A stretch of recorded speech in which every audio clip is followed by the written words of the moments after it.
Hi to all. ఈరోజు మనం చంద్రగ్రహణం, సూర్యగ్రహణం అంటే ఏంటి, ఈ చంద్ర మరియు సూర్యగ్రహణాల్లో దర్భగడ్డిని ఎందుకు ఉపయోగిస్తారో మనం తెలుసుకుందాం. ఈ చంద్రగ్రహణం లేదా సూర్యగ్రహణం వచ్చినప్పుడు తులసి లేదా దర్భగడ్డి ఇంటిపైన మరియు పచ్చళ్ళు, చిరుతిండ్లు మిగిలిన వంటి వాటిలన్నిటిలో కూడా వేస్తారు.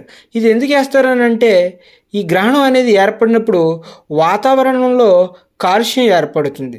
దాటి నుంచి ఆహారం చెడిపోకుండా ఉండడం కోసం ఈ తులసాకులు లేదా దర్భగడ్డిని ఉంచుతారు. అయితే మనం తరచుగా సూర్యగ్రహణాలు, చంద్రగ్రహణాలు మనం రాగానే ఈ దర్భలు లేదా తులసాకులు మనకు గుర్తుకొస్తూ ఉంటాయి.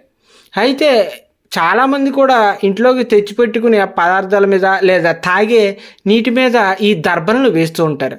అయితే వీటికి ఆ శక్తి రావడం వెనుక కొన్ని పౌరాణిక కథలు కూడా ఉన్నాయి. అదేంటో మనం తెలుసుకుందాం.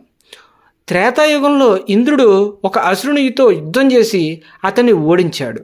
అతను ఓడించిన తర్వాత అతని శరీరం భూమి మీద ఉన్న నీళ్ళలో పడిపోతుంది. దీంతో పంచభూతాలలో ఒకడైన వరుణుడు అంటే ఇంద్రుడి మీద కోపం పడి తనను అపవిత్రం చేశానని ఆయనతో గొడవకు దిగుతాడు.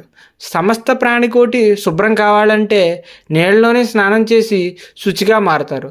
అలాంటి తనను ఈ అసురుణ్ణి తన నీళ్ళల్లో పడేయడం వల్ల తన పవిత్రం అయిపోయానని, చెడు ఫలితాలు, రక్తం ప్రవహించడం వల్ల తనకు దోషాలు అంటుకున్నాయని వరుణుడు బాధపడుతున్నాడు. అప్పుడు ఋషులు నదుల ఒడ్డులో ఉంటే దర్భలు అనే వాటితో నీళ్ళని మనకు దోషాన్ని పోగొడుతుందని చెప్పి వాళ్ళు పోగొట్టారు.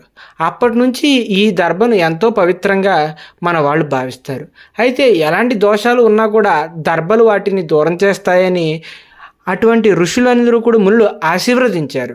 ముఖ్యంగా పూర్వీకులు మనకు శ్రద్ధాకర్మలలో ధనమిష్టి ఉంగరం వేలుగా పెట్టుకుని చేస్తారు.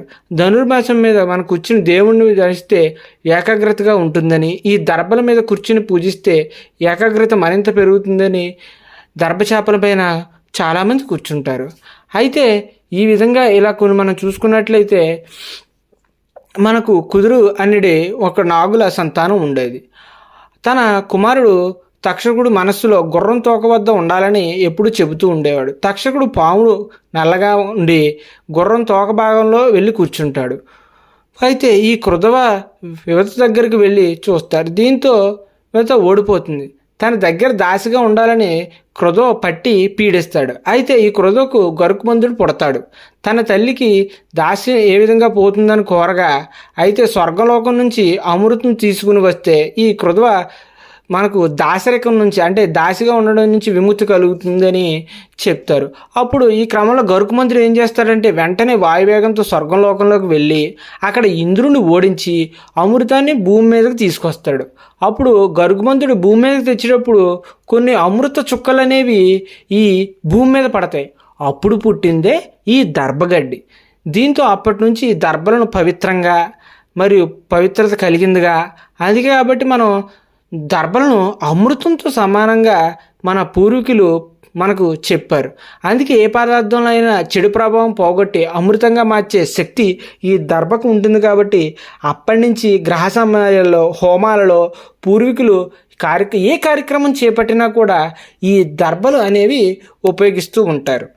Thanks for watch.